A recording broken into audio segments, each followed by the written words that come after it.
akota ade ya ECOWAS mpanimfo kwa akwa no omo hwe ne mienu akota oka Liberia sem Major Derek Oduro aka Sierra Leone de Cambodia ye de Ghana sojafo koe na akota ade ya no mo nka no kra ya no mo nka nkire ne se wo mo kosi ya wonse sojafo no mo difunda kaka ho ono Major Derek Oduro ya na ka kire se wo mo ko search operations a wo mo difunda kaka ho na so ono ekomok call Liberia no okobi say the 1,000 men ne call ya o man ntima fa 200 kura ma ebi koyrai ebi oho no mo ko wui ebi ko prepare yes ebi ko prepare besine wo mo academ o mo life aye bibibi all because of obi interest you obi interest say yes ye John ECOWAS ntino obi nipa no start aye saade no ebi kura ECOWAS fo mu hui ebi ne ekoso Cote d'Ivoire Alassane Ouattara wadi mienu 5 years what's our constitution no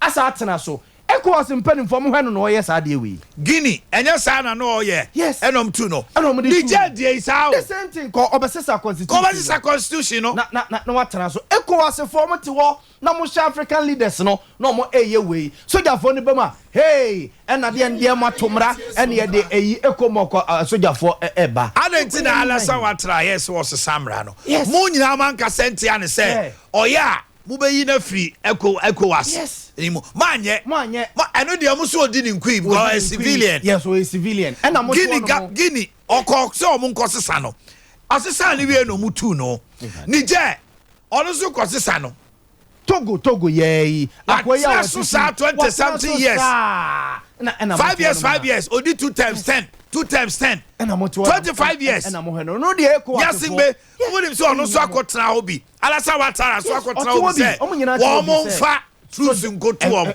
na de mo ye no e chen Coup eno de see o Ghana hanu yi na next year be ho na do ko say ni 8 years ni Santino wo system na ontimi nsa we anyway akota one thing so a sa ECOWAS leaders yo mo hwe say so ahwa Ghana economy enye Cote d'Ivoire for so de enye bia Nigeria ya omo no e na agi ade na ta omo ni ase no mo so mo economy ne nye akota de we ya omo ba be ye no e sika o odi so je ni ba ku bia kwa do they have the money me so the why na do say yes sir Ghana troops nko okotwa $20 million that one yeah awuradia say what you want ba ku bia why je ho twaye because mo kono akota nya omutuo afafo na ekura mo ase na de be sophisticated amenities so well equipped na obi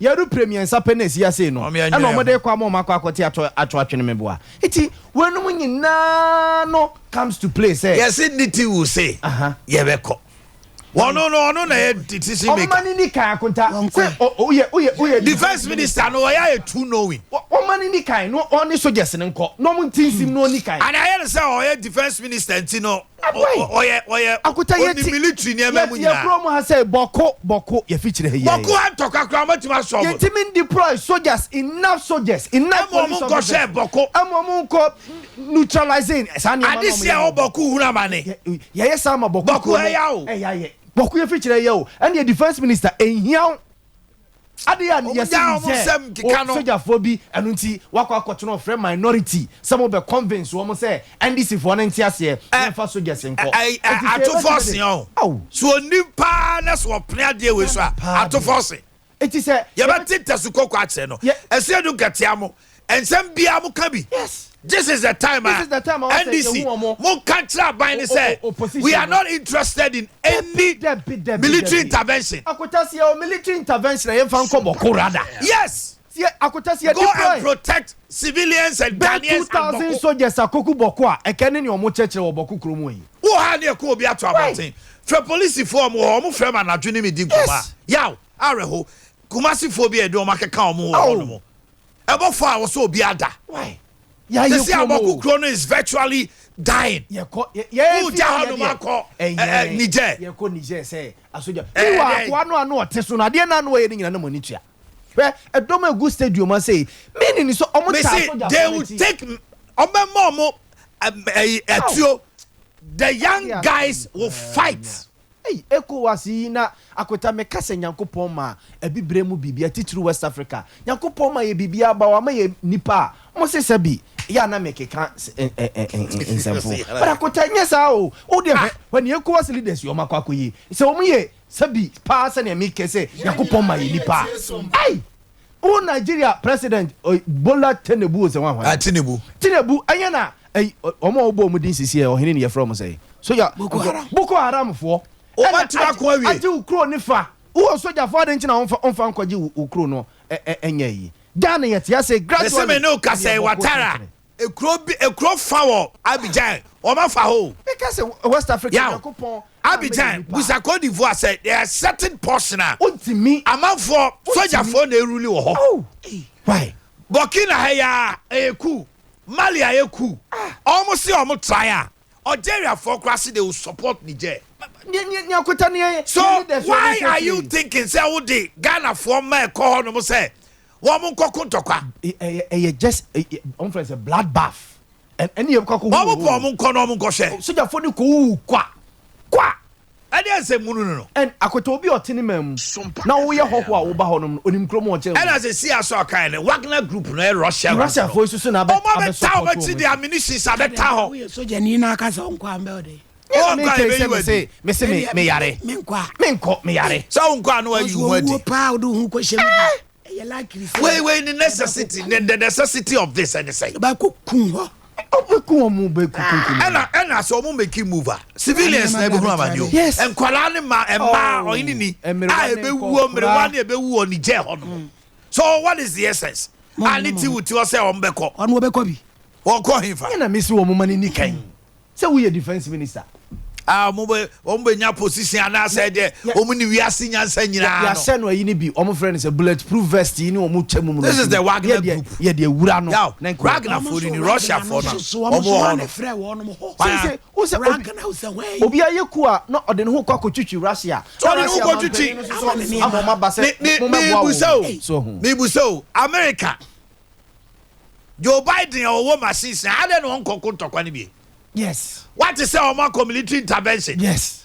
Russia amania odi ku Ukraine am wiase nyina hu amane no oyini da be na oti say NATO for to bomb ko na o dey na wo America for kwa ye gaga nyina o go jeje fichire wa no masaba try Vladimir Putin na ha de Putin sim ne he China see or try oba be support no and let China so a super power West African leaders by brento da on emo akese o me de apafo ni gina no enti o mo ma ti de apafo na wa se ele asem no say yes e bia ECOWAS for say e bia mo de enough men ekwa ko gina bia Niger ene Nigeria border no so say be ya e bia citizens e bia omo bedwane aba mo beje o mama mo ba bia tena na bia mo like refugee you be any nke ne mo ya adwene okokwa attack no tini krom no a wonim kona bia na wo hoho na wo ba no a woni akese America call Vietnam ko busa war no mo call ye she Iraq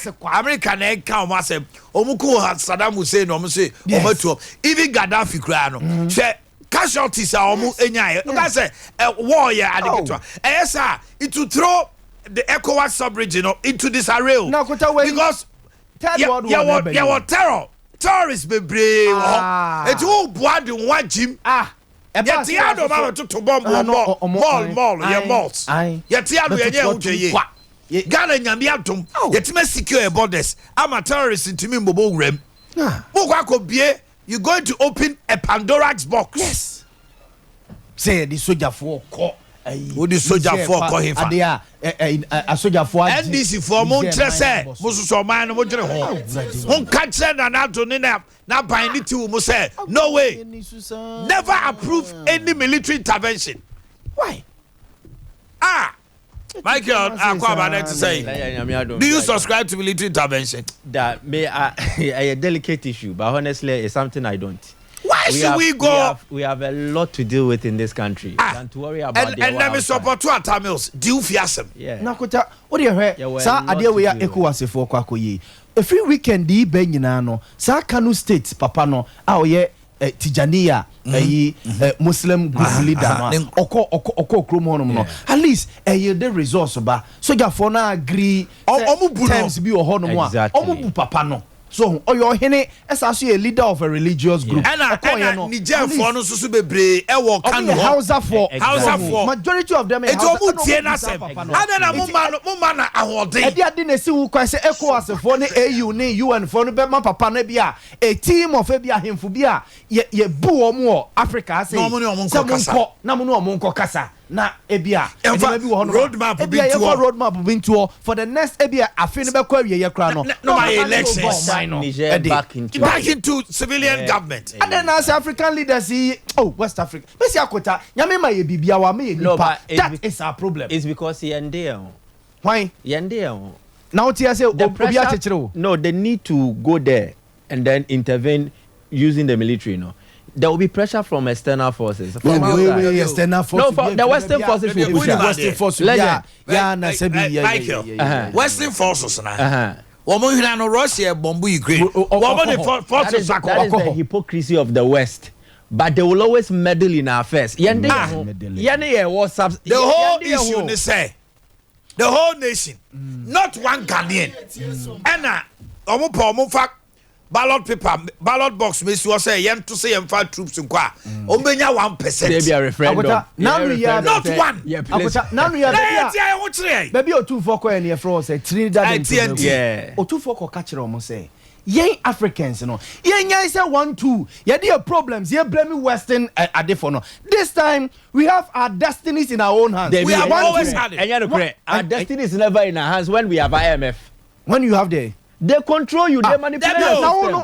They control what he saying? What he saying? You have your destiny in your hands. What's in your Michael, he saying your destiny is in your hands. How you do it? Legend. Anybody tell me say what how we do it, even before IMF, has always been influenced by Western policy. Okofa one day said 150 buy no Western of one catch or say Western one for catch or say see na wanya ni ye sabi wa nwene anya de ni ye also say what adene ye pese de bibia akosa abrofo no say omo na ama ase ye kwan nya ye broni ye ntiri si hospital ye say broni. We should begin to thank ye nya say bi jimi no I do so ade why I was about to say I'm started today betting no yep and rap it's an interview be on GRA. It is not true. The American no cray. Hey, or see percentage no on utika now the try and omun team frame. The count beto. It is the same as was said here yesterday. Redraw. They will deduct the withholding tax 10% in the frame. Your name say ucha bet 100 cities into your tea there too. The American David, it is not true. I would have be brave.